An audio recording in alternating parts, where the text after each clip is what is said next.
एक ओंकार सतनाम करता पुरख निर्भय निर्वैर अकाल मूरत अजूनी सैभम गुर प्रसाद। गुरु नानक वाणी जपजी साहिब। आइए सुनते हैं जपजी साहिब को हिंदी, इंग्लिश और गुरुमुखी में और उसके बारे में ग्रुप डिस्कशन। नियम है। आओ ਹੁਣ ਗਿਆਨ ਦੇ ਵਿਸ਼ੇ ਦੀ ਚਰਚਾ ਕਰੀਏ। ਉੱਥੇ ਅਨੇਕਾਂ ਹੀ ਪੌਣ, ਪਾਣੀ ਅਤੇ ਅਗਨੀਆਂ ਹਨ ਅਤੇ ਕਈ ਕ੍ਰਿਸ਼ਨ ਤੇ ਸ਼ਿਵ ਹਨ। ਉੱਥੇ ਹੀ ਬ੍ਰਹਮਾ ਹਨ ਜਿਨ੍ਹਾਂ ਦੀ ਸਿਰਜਣਾ ਵਿੱਚ ਕਈ ਰੂਪ, ਰੰਗ ਅਤੇ ਵੇਸ਼ ਖੜੇ ਹਨ।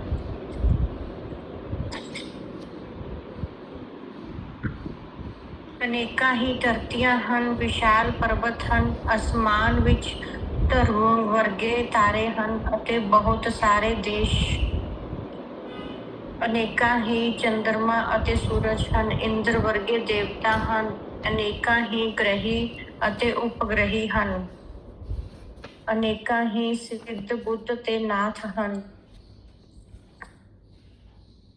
ਅਨੇਕਾਂ ਹੀ ਦੇਵੀਆਂ ਅਤੇ ਦੇਵਤੇ ਹਨ, ਅਨੇਕਾਂ ਹੀ ਦੇਵ ਅਤੇ ਦਾਨਵ ਹਨ, ਰਿਸ਼ੀ ਮੁਨੀ ਹਨ ਅਤੇ ਅਨੇਕਾਂ ਸਮੁੰਦਰ ਹਨ ਜੋ ਰਤਨਾਂ ਨਾਲ ਭਰੇ ਹੋਏ ਹਨ। ਅਨੇਕਾਂ ਹੀ ਪ੍ਰਕਾਰ ਦੇ ਭੋਜਨ, ਬੋਲੀਆਂ ਤੇ ਭਾਸ਼ਾਵਾਂ ਹਨ, ਅਨੇਕਾਂ ਹੀ ਰਾਜ ਕਰਨ ਵਾਲੇ ਘਰਾਣੇ ਹੋਏ ਹਨ। बस हो गया। हाँ जी, हिंदी अनामिका जी पढ़िए आप।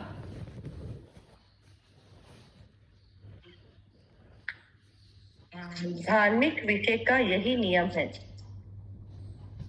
आइए अब ज्ञान के विषय की चर्चा करें। वहाँ अनेक पवन, पानी और अग्नियां हैं और कई कृष्ण व शिव है। वहाँ ब्रह्मा है जिनकी सृजनात्मकता में अनेक रूप, रंग और वेशभूषा है। अनेक ही धरतियां हैं, विशाल पर्वत है, आसमान में ध्रुव जैसे तारे और बहुत सारे देश। अनेक चांद और सूरज है, इंद्र जैसे देवता हैं, अनेक ग्रह व उपग्रह हैं, अनेक ही सिद्ध बुद्ध और नाथ हैं, अनेक ही देवी और देवता हैं, अनेक ही देव और दानव हैं, ऋषि मुनि हैं और अनेक समुद्र हैं जो रत्नों से भरे पड़े हैं। अनेक प्रकार के भोजन, बोलियां और भाषाएं हैं, अनेक राज्य करने वाले घराने हुए हैं, अनेक ही प्राणी जिनकी कोई गिनती नहीं, जो उस प्रभु को स्मरण करते हैं और उसकी आराधना करते हैं। बिम्मी जी पढ़िए आप। हाँ जी। O Nanak, all the facts will be known in his court.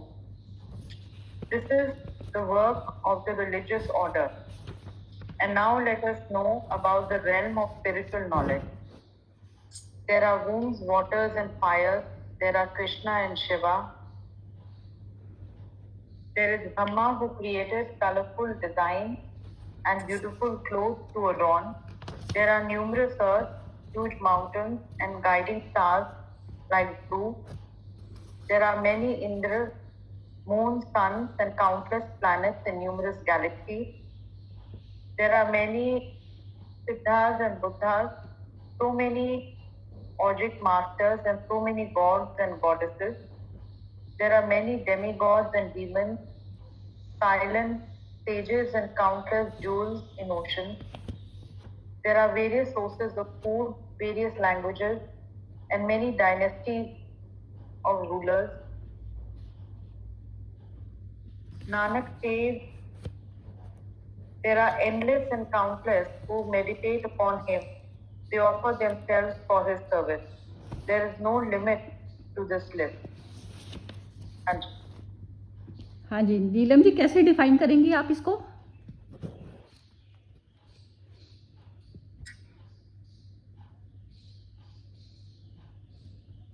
Sorry, मैंने अनम्यूट नहीं करा था। जय श्री कृष्णा।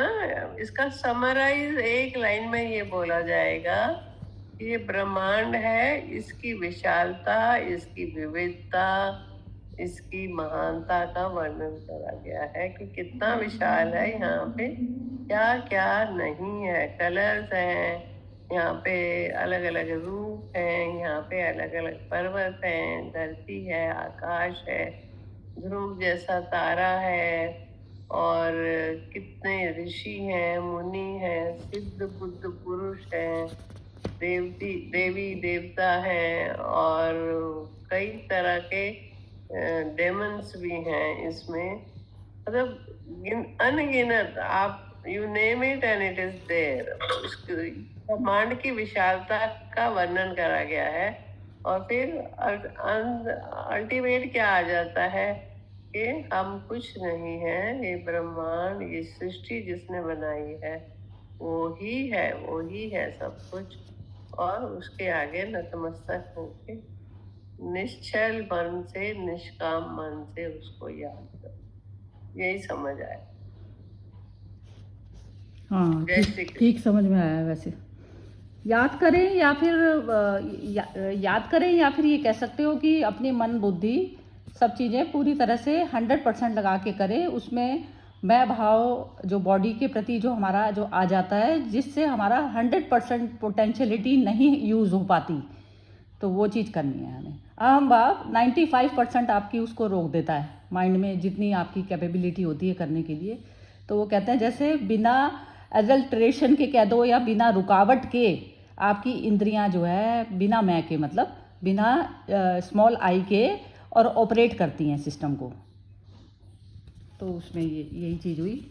और वो जो मर्ज होना है ना, वो वहीं से ही वो ब्रह्मा विष्णु महेश का जो जन्म जो शुद्ध तौर पे जो बोला जाता है ना, ब्रह्मा विष्णु स्टेज वह है जहाँ पर आई सेंस के बिना जो काम जो किया जा रहा है, मैं अपने उसके लिए नहीं कर रही। मेरी पूरी जो बुद्धि की सामर्थ्य है मैं उसको पूरा यूज़ कर रही हूँ। अपने आप मेरा क्या होगा मैं ये नहीं देख रही उसमें।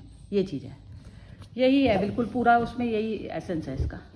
हाँ जी बोलिए। नहीं, ये आज डायरेक्ट ही पूछते हैं इससे। अनामिका जी आप बताइए।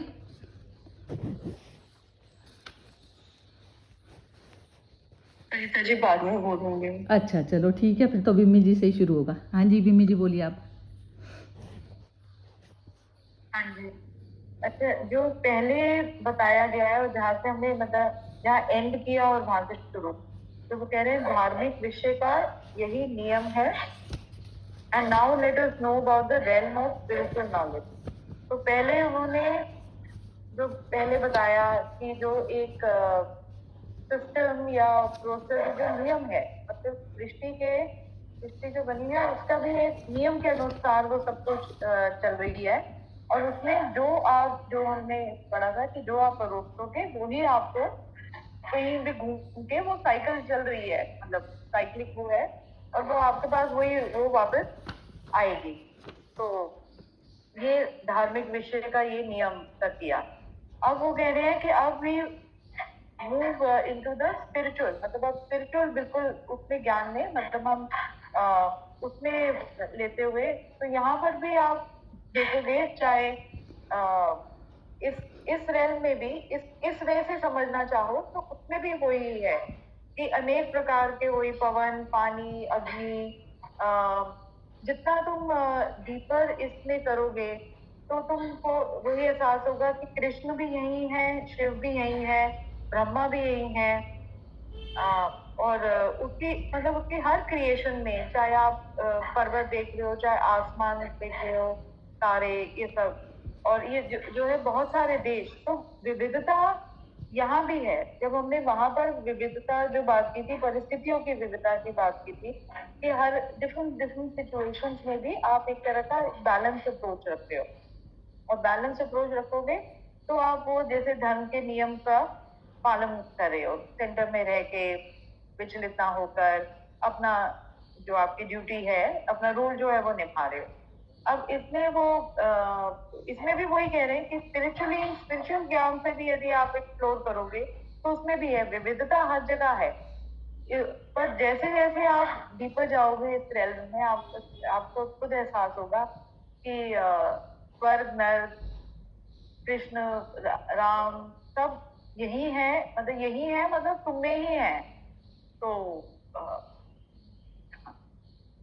बस वही Demi God, demons, silent sages, मतलब वो हर परिस्थिति में हमारा भी वो जो वो है कि कृष्ण का, कभी हम कृष्ण है कभी राम है, मतलब हर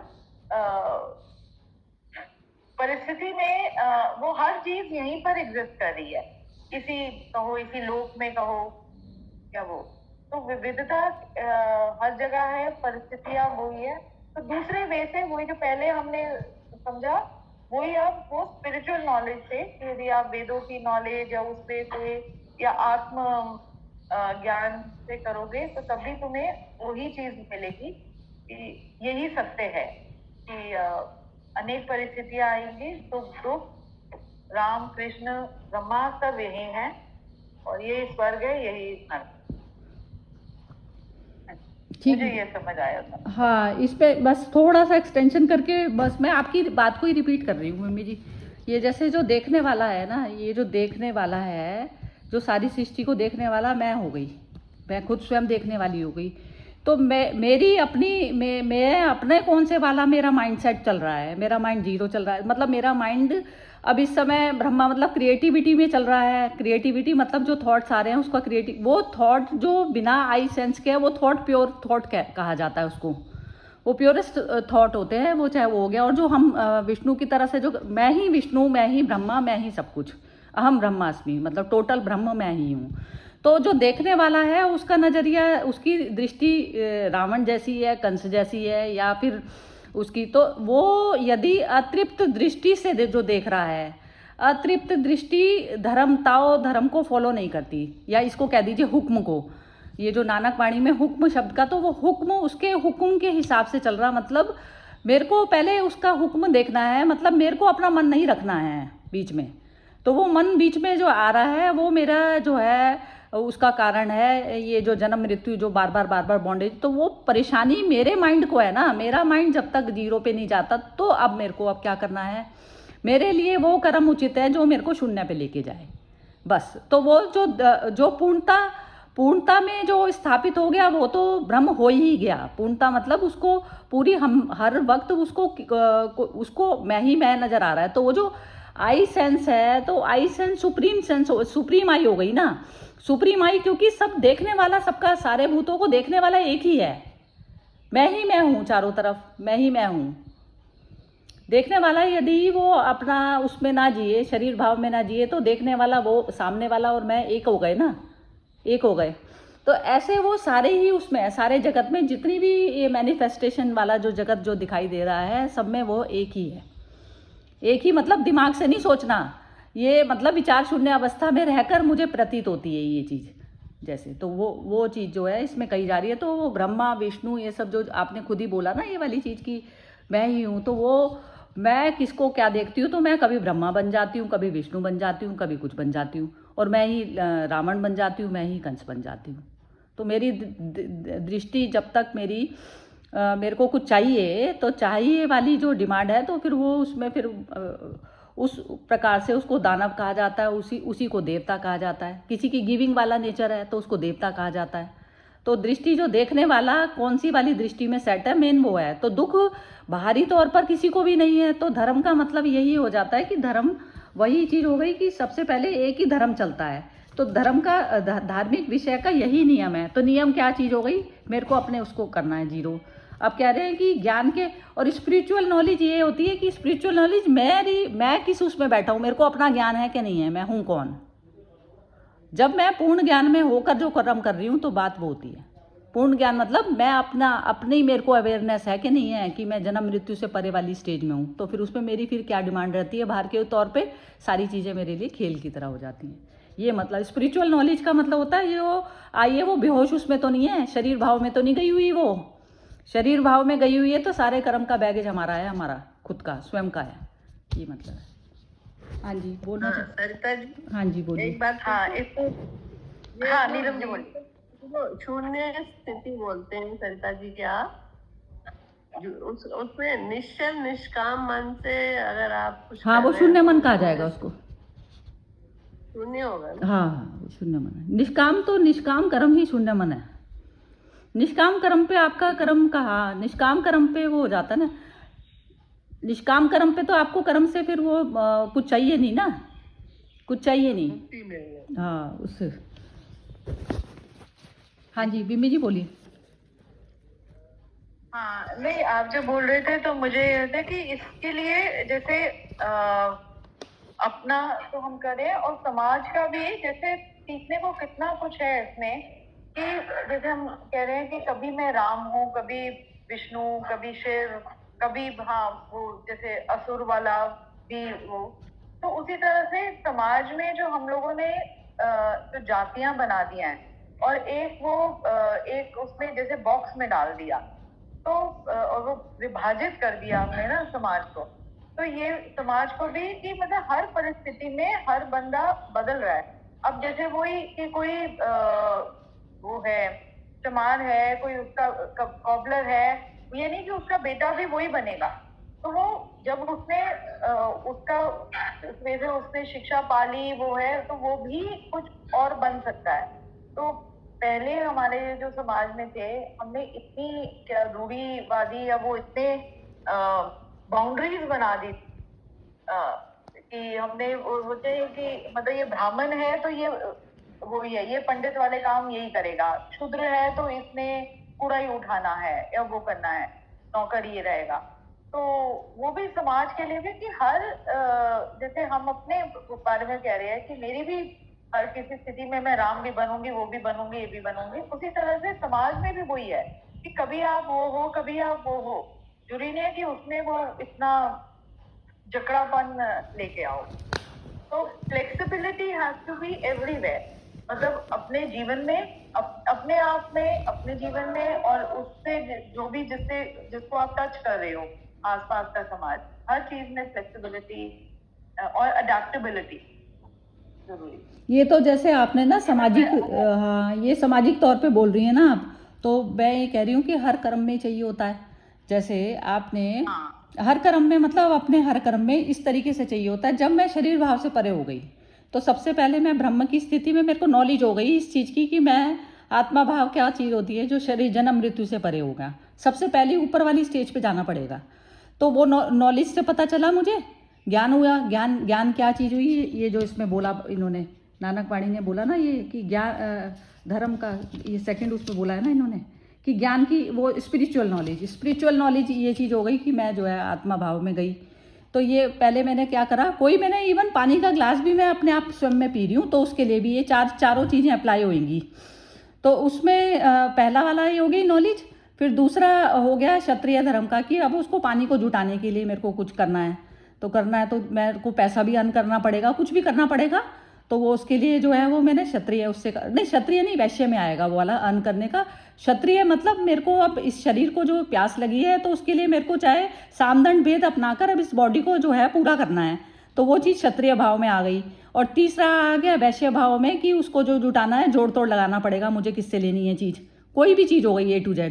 और फिर तीसरी हो गई शूद्र भाव, जो शरीर के अंदर डाली गई जो चीज़ वो शूद्र भाव हो गई। तो ऐसे जब हम अपने हर कर्म को देखने लगेंगे तो हमारे को चारों चीज़ें अप्लाई करनी ही पड़ती हैं।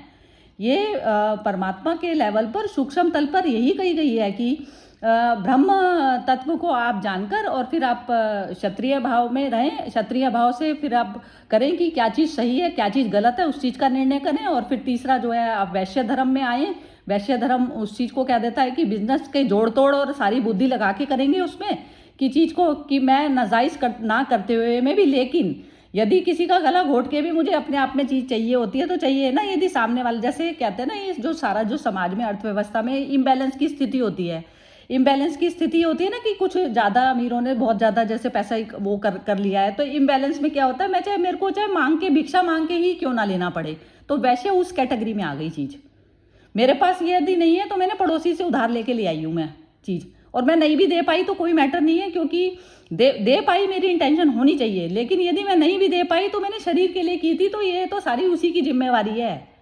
ब्रह्म जिसके थ्रू हम उतरे हैं तो ये उसी की जिम्मेवारी कह दीजिए, या फिर ये कह दीजिए कि मैं ही मैं हूँ तो सारा कुछ मेरा ही हो गया। दो दृष्टियां होती हैं, एक तो एक ये कह दीजिए कि भ्रम, दूसरा एक मैं कह रही हूँ मैं अपने अंदर भ्रम देखने लग गई तो सारा टोटल मेरा हो गया ना। तो अब मैं बराबर में पड़ोसी से मांग ली और उसको कुछ फर्क नहीं पड़ रहा, तो उसमें ईगो भाव नहीं आएगा मेरा, फिर ईगो मैटर नहीं करती उस चीज में। यदि मैं भ्रम में उतर गई हूँ तो मेरे लिए सारी सबकी संपत्ति मेरी अपनी हो जाती है, वो भी एक दृष्टि होती है जीने की। तो ऐसा है। और फिर वो चौथा जो होता है शूद्र भाव, जो शरीर के बॉडी को लेके किया जाता है। जैसे कोई कहता है ना फिजिकल, उस पर बहुत सेवा करो और आप बड़े पुण्य कमाओगे, करोगे, वो करोगे। फिजिकल सेवा सबसे निम्न तल की सेवा है।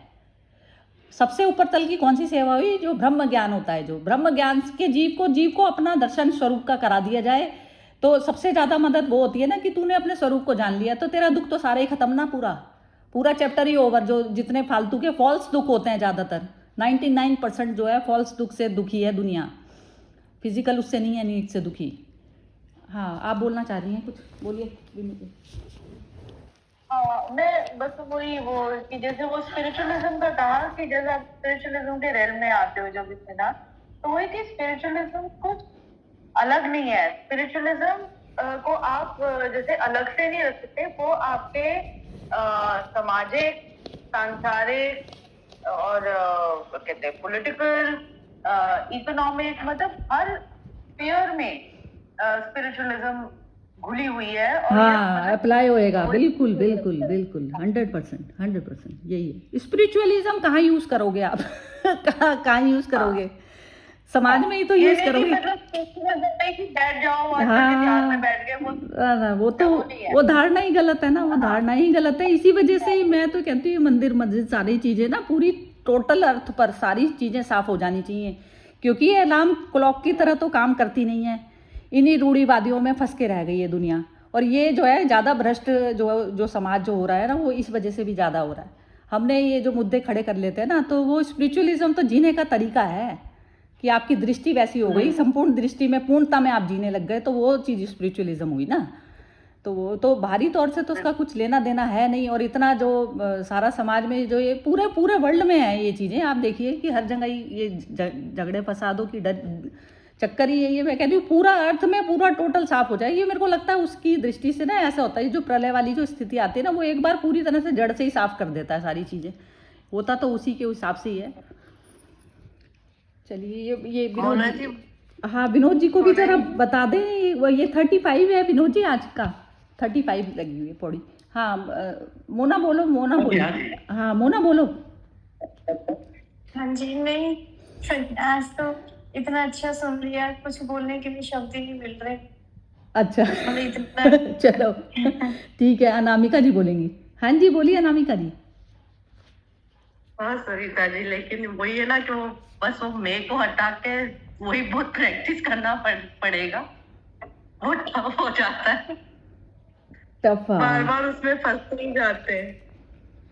वो चोट बार बार ना, ये मैं तो अपना उसमें जैसे डेली का जो अभ्यास ही होता है ना, वो चोट लगी किसको बार बार ये इससे पूछती हूँ, क्योंकि उसको तो लगती नहीं जो पूर्ण है, जिसके अंदर मतलब पिन चुभेगी उसके अंदर, जिसके अंदर खूंटी तैयार होगी पहले ही, तो वो मन है। मन पे लगती है ना पिन हमारे। आत्मा को तो कोई लगता नहीं ना, कुछ भी नहीं लगता उसे। तो आत्मा भाव में जाना मतलब ये होता है कि सारे बेशरम नहीं हो जाना है। मतलब क्या होता है कि जैसे आत्मा भाव में जाने में ऐसा समझते हैं ना, विवेकानंद ने इस चीज़ को बड़ा अच्छे से एक्सप्लेन किया है कि जैसे जो आत्मा भाव में कहते हैं ना, मैं तो आत्मा हूँ करके करने लग गए, तो उनके अंदर ना संवेदनशीलता ही खत्म हो जाती है। तो वहाँ नहीं जाना, बेशरम नहीं बनना है। लेकिन मतलब जो चोट जो लग रही है, क्योंकि पहले तो आप किसी के बातों के घाव से ही आपके चोट लग गई, तो आप पहले अपने आप को संभालेंगे कि ये जो है चोट किसको लगी, तो उसके बाद में थोड़ा सा पॉज लेके एक्शन करिए। बस ये हमारा अभ्यास चलना चाहिए जीवन में। हाँ जी, आप उस दिन बता रहे थे इस चीज को आगे कर रहे थे कि आलस में भी नहीं जाना है। आलस में नहीं जाएगा आत्मा भाव में। हाँ, आत्मा को तो कोई आलस नहीं होता, कभी भी नहीं होता। चलिए विनोद जी बोल रहे हैं, विनोद जी से भी सुनते हैं क्या बोल रहे हैं। हाँ जी वही जो आपने बिल्कुल सही कहा कि आत्मा का ज्ञान होना जरूरी है। बाकी शरीर से जो भी आप मतलब मेहनत करते हो, मतलब यहाँ ब्रह्म की तरफ मतलब मेडिटेशन करो या कोई भी एक्टिविटी करो, उससे मतलब कि जो है प्रभु के दर्शन नहीं होते। मतलब जब अंदर से ज्ञान हो जाता है, शांति अंदर से ही आनी है। और वो जो आपने कहा 90% 99% दुख जो है वो अपने ही क्रिएटेड हैं, अपने ही मतलब बनाए हुए हैं। तो इररिलेवेंट परेशानियां हैं वो खत्म की जा सकती हैं तुरंत। कोई बाकी तो बढ़िया सर्टिफिकेट समझ में आ गया। Thank you. बहुत ही सुंदर। आपने तो कल की कमेंट तो बिल्कुल मेमोरेबल थी आपकी, मतलब ज़बरदस्त ही जो है चल रहा है। वैसे यही है इसमें ना, माइंडफुल थिंकिंग और मेडिटेटिव लिविंग दोनों में चलना पड़ेगा। माइंडफुल लिविंग उस चीज़ को कहा जाता है जिसमें मैं अपनी पोटेंशियलिटी को पूरी तरह से लगा रही हूँ, बॉडी को, मन को, बुद्धि को, पैसे को, रुपयों को, मीन्स को, जो भी मेरे पास में मीन्स है टोटल, उसमें इवन मेरे अकॉर्डिंग जो चलने वाले लोग हैं उनको भी मैंने उसी में ही लगाया हुआ है। जैसे मेरा जो सुन के चल रहे हैं इसमें वो भी आएगी। मेडिटेटिव लिविंग में इस तरीके से आता है। तभी तो ये बुद्ध लोग जो है ज्ञान दे दे के साथ में ले लेके चलते थे भिक्षुओं को। तो वो इस तरीके से था कि एक भी मनुष्य को जागृत कर दिया जाएगा तो समाज का भला सिर्फ वही कर सकता है। बाकी दूसरे जिसको अपना ज्ञान नहीं है ना, वो समाज का भला नहीं करता। वो दिखता है ऐसा कर रहा है वो, लेकिन वो अपने ही अहंकार की पूजा कर रहा होता है। हाँ जी, चलिए नीलम जी और बिम्मी जी लास्ट में कुछ बोलना चाहती हैं तो आप कोई भी, मतलब कोई भी बोलना चाहता है तो बोलिए। जय श्री कृष्ण। हाँ जी नीलम जी बोलिए। बस हम ये 3 वृत्तियों से अलग नहीं हो सकते, ये समझ में आता है। तामसिक, राजसिक और सात्विक, ये तीनों में नहीं, ये इसको वृत्ति नहीं कहते, इसको गुण कहते हैं। ये हमारे बॉडी के साथ में जब हम अटैच होते हैं, जब आत्मा बॉडी लेती है तो उसके साथ में ये तीनों चीज़ें उसमें बाय बर्थ ये गिफ्ट में मिलती हैं हमें चीज़ें। तो तीनों गुणों से कोई भी, हाँ, ये तीनों गुणों से हम अलग नहीं हो सकते। और हर समय हर पल कोई ना कोई गुण ये रहता है। और हमारी कोशिश ये रहनी चाहिए कि हम ज्यादा से ज्यादा सात्विक की तरह रहें। बाकी जरूरी सारे ही हैं। रेस्ट नहीं करेंगे तो तामसिक नहीं आएगा तो रेस्ट कैसे करेंगे, रासिक नहीं होगा तो सरवाइव कैसे करेंगे। पर कोशिश यही रहनी चाहिए कि अपने आप को ज्यादा से ज्यादा सात्विक गुणों की तरफ लेके जाएं। नहीं वो भी नहीं है ना, एक मिनट, ये जो आपने बोला ना कि सत्व की तरफ पर रहें, ना, सत्व रज तम तीनों चलेंगे तो आप जब आत्मा भाव में चले गए, सबसे पहले आप अलग हो गए, फिर आप उसको बॉडी आपकी यूज़ करती है ये चीज़ें, ठीक है, और उसको ईगो यूज़ कर रही है। सपोज कीजिए मैं ईगो ही हूँ, मेरे अंदर अब बॉडी सेंस है तो उसको मैं ऑपरेट कर रही हूँ, तो मैं नॉलेज मेरे को हर काम के लिए चाहिएगी ना। तो सात्विक का मतलब होता है नॉलेज से संचालित हो रही हूँ मैं। फिर अब नॉलेज मेरे को हो गई, सत्व तो सबसे पहले हो गई, फिर अब नॉलेज हो गई तो मुझे अब बैठना है या खड़े होना है, काम करना है, ये चीज़ मुझे तब पता चलेगी। तो वो यूज़ करने वाले वो गुण ना यूज़ कर जाएं। हमें क्या करता है, जैसे मेरे को बैठने की आदत ही नहीं है जैसे, तो मेरे को क्या होता है कि ये जो मेरा माइंड है ना, मेरा माइंड वो गुण मुझे संचालित कर रहा है, ना कि मैं गुण को कर रही हूँ ऑपरेट। जहाँ जरूरत नहीं है वहाँ जरूरत नहीं है ना खड़े होने की, वहाँ बैठे रहो आप आराम से, तसल्ली से बैठना भी आना चाहिए। तो वो चीज़ डिसाइडिंग फैक्टर कौन है, मैटर वो करेगी कि गुण डिसाइड कर रहे हैं आपके लिए या फिर आप कर रहे हो गुणों को डिसाइडिंग फैक्टर जिस समय आप होते हो तो तब तीनों प्रॉपर उसमें आते हैं बैलेंस में। तो बैलेंस में ही जाना हमारा जो है स्वभाव है। हम अपने बार बार ये चेक करें कि हम बेवजह तो नहीं परेशान हो रहे किसी चीज़ के लिए, ये चीज़ भी चेक करनी होती है। तमस, अब जहाँ पे तमस की जो वो है, बैठे रहना जरूर वो है, तो मैं बैठी रहूँ अब आराम से कंफर्टेबल होके मैं बैठी रहूँ। जरूरी थोड़ी ना मेरे को कोई ना कोई काम ही ढूंढने हैं कि करनी है ये चीज़ें, ऐसा नहीं होता। जैसे कोई चिंता ही है, कोई बिजनेस कर रहा है, कोई कुछ कर रहा है, वो 24 घंटे अपनी प्लानिंग ही लगाए रखेगा तो वो तो गलत है ना। वो तो चीज़ आपने प्लान का भी अपना करा, आपने प्लान कर लिया, फिर उसको छोड़ दीजिए, फिर उस पर जो है आप वो करिए, रजस वाले में आ जाइए, फिर उसको फिर एक्टिवली कीजिए। एक आदमी प्लानिंग में ही चलता चला जाएगा तो वो रजस में कैसे जाएगा। प्लानिंग ही चल रही है तो प्लानिंग से कुछ अर्जित हो जाएगा कोई चीज़, जब तक तुम अपने बॉडी को हिलाओगे नहीं जरा सा तो। और फिर कहाँ पर तमस में बैठना है, कहाँ रोक लगानी है, तो ऑपरेट मतलब करने वाली मैं होनी चाहिए। ये चीज़ की अवेयरनेस बहुत ज़्यादा जरूरी होती है। हाँ, आदत पड़ जाती है ना, आदत होती है, आदत को चेक करना होता है बार बार। चलिए। बढ़िया। और अनामिका जी, बिम्मी, विनोद जी, कुछ बोलना है लास्ट? हाँ जी, बस वही है कि तीनों गुण इन प्ले आएंगे और उसका जो कंट्रोल है बस वो आपके हाथ में है। डिसीजन मेकिंग वो है, जैसे आप गाड़ी ड्राइव कर रहे हो तो उसमें कब एक्सेलरेटर है, कब कौन सा गियर करना है, कब ब्रेक लगानी है, तो वो आप ही डिसाइड कर रहे हो ना।